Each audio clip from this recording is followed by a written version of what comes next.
Blood Roll, aka Megablitz. In today's video, we're looking at a very unique deck that plays with Arceus VSTAR, Alolan Vulpix Vstar, Charizard Ex, and Pidgeot Ex all in the same deck. Basically taking two different archetypes and kind of smushing them into one deck to make this toolboxy type deck, and I think it's really interesting and unique. So let's jump right in to that deck list. Alrighty guys, and here we are with that deck list. Before we jump into all the stuff we got cooked up in this deck, gotta give a huge shout out to the person that provided the deck for today's video.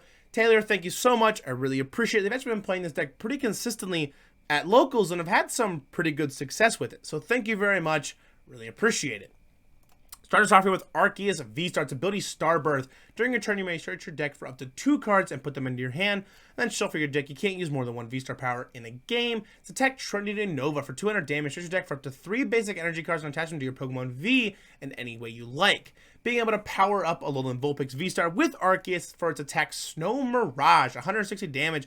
This attack's damage isn't affected by any effects on your opponent's active Pokemon. During your opponent's next turn, prevent all damage done to this Pokemon by attacks from Pokemon that have an ability. So Vulpix Vstar being really good into decks like Charizard, Goldengo, Chien-Pao, Miraidon, because, well, Vulpix Vstar can't take any damage if that Pokemon has an ability.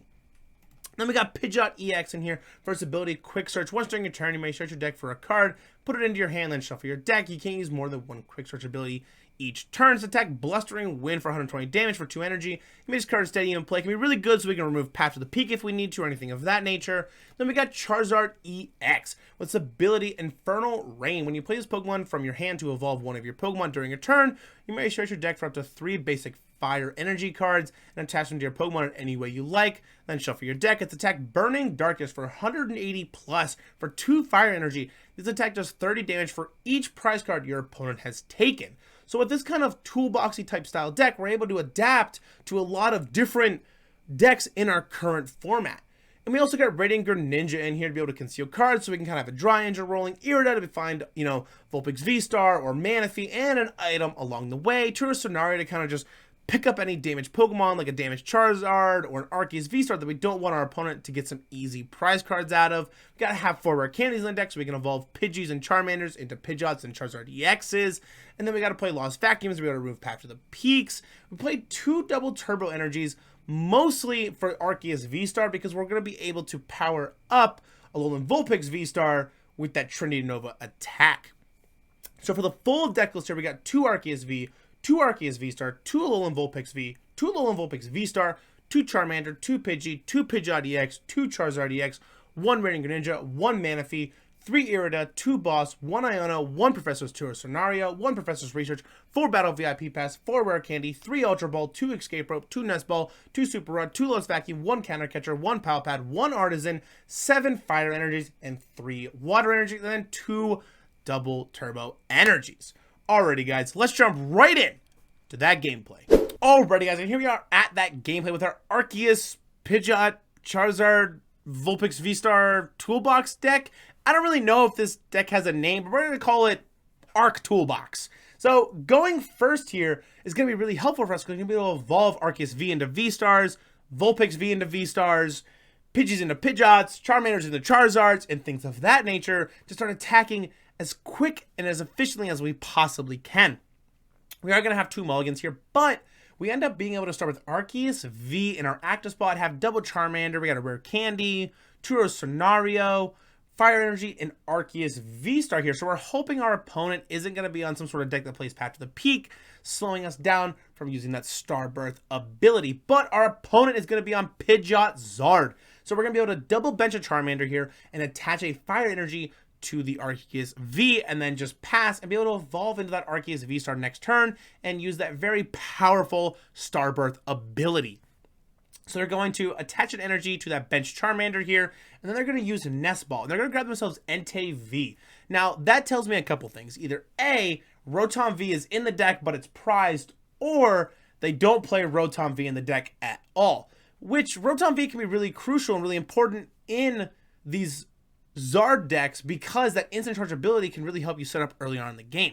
So you're going to be able to evolve into Arceus Vstar here, use that Starbirth ability, kind of flick through and see what I got for some prize cards. We're going to grab ourselves double turbo energy, and I'm going to grab Irida. And the reason I grab Irida here is because I want to be able to get an Alolan Vulpix V down and an item card. So I'm going to grab Alolan Vulpix V here, and then I'm going to grab myself Ultra Ball. And the reason I grab Ultra Ball here is because I'm going to be able to get myself into Charizard EX the next turn, because I'll be able to rare candy into Charizard because I already got rare candy in hand. But I don't want to do it quite yet because I don't want to discard any of the cards in my hand at this very moment, and I have no reason to evolve them at this second. So we're going to Trinity Nova there, KOing that Pidgey, putting 3 energies onto that Alolan Vulpix V, 1 fire, double water here. And then I'm going to get myself a prize card. So we're at a 5-6 split. They're going to put up that Entei V there, be able to Fleet Foot, draw a card, attach a fire energy to the Entei V. And then I'm like, okay, well, we're kind of hoping you don't rare candy into Zards, rare candy into Pidgeots, or anything of that nature. And they're just going to pass back to us. We're going to draw into a fire energy here. We're going to be able to evolve that Vulpix V into the V-Star here. And then I'm going to be able to attach a fire energy to that Charmander Ultra Ball, discarding Two-Row Scenario and Counter Catcher to grab Charizard EX, and then rare candy into that Charizard EX for that Infernal Rain ability. Get myself 3 fire energies and attach them to my Pokemon any way I want. So we're going to put 1 to the Charizard EX, 2 to the bench Charmander here. I'm going to be able to Trinity Nova for 180 damage. And I could have grabbed this water energy and kind of just put it on something, but the only thing I could put it on would be Arceus VSTAR or Alolan Vulpix Vstar, and there's not really a need for that. But you could argue just thinning the deck would be a little bit more important. So you're going to Fleet Foot and stuff here. They're going to play Arven, and they're going to grab themselves Forest Sealstone and a rare candy. So they're going to be able to attach that Forest Sealstone to the Entei V here for that very powerful Star Alchemy. Be able to find whatever card you want, attach a fire energy to the Entei V here. So you're going to be able to attack into our Arceus VSTAR. So they're going to use that very powerful Star Alchemy here to be able to find themselves into, I'm pretty sure, Charizard EX. They're going to be able to rare candy into that Charizard for that very powerful Infernal Rain ability to put 3 fire energies wherever they want. So they're going to put 1 on the Charizard EX here and then 2 on that benched Charmander. And I'm like, okay, you're only going to be able to Burning Rondo for 160 damage. They bench the Charmander, putting up to 180 damage here. So not able to KO our Arceus VSTAR.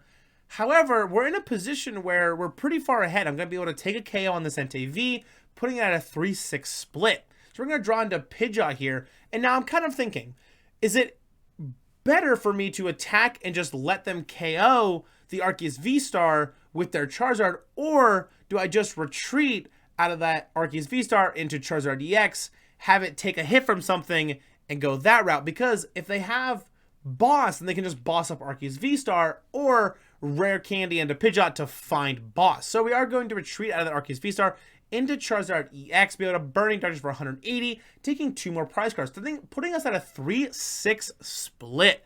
So we're going to find Battle VIP Pass and Boss's Orders. They're going to put up that Charizard EX here, and they are just going to have that Boss's Orders to pull our Arceus VSTAR back up into the active spot. But we forced them to burn through a boss. However, because if we didn't retreat out of Arceus VSTAR, then they wouldn't have had to use the Boss's Orders because it would have already been in the active spot.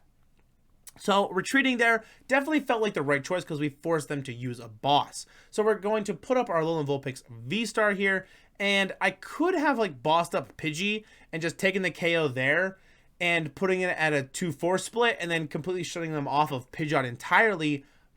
But I figured just getting some chip damage into this Charizard EX felt a little more important, because with Snow Mirage only doing 160 damage, we'd have to 3-shot this Charizard EX, 160, 320, leaving it with 10 HP left. So I figured just getting some damage in would be a little more important. So they're going to play an Artazon there, bench the Mew with Mysterious Tail, and they're going to rare candy into another Charizard EX here, use that Infernal Rain to be able to put some fire energies on some Pokemon. They're going to put 2 fire energies onto that bench Charmander, setting up for another Charizard. And they're going to Burning Darkness here, but we are protected from that Snow Mirage attack because Charizard EX has an ability. So we're going to use that Artazon to find ourselves a Pidgey here, because we already got Pidgeot in hand. We just got to find ourselves rare candy.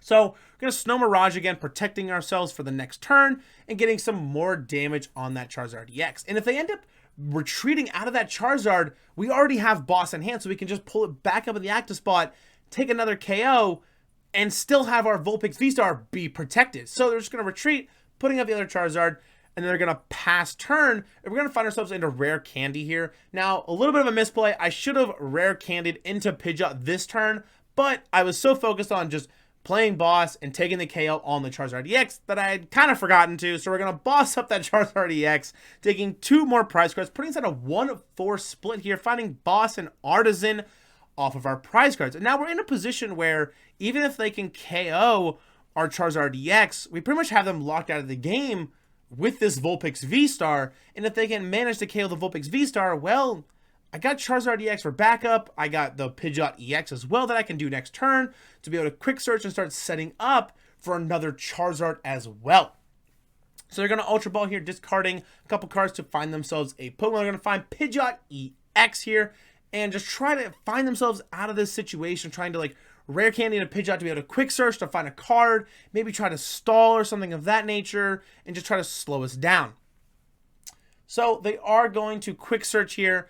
And we're in a position where if they can't get out of this Mew and into that Pidgeot EX or that Charizard, we're going to be able to win on this next turn because I'll be able to one-shot any of those, and I would have to take a couple hits and a couple turns to KO that Pidgeot and that Charizard EX.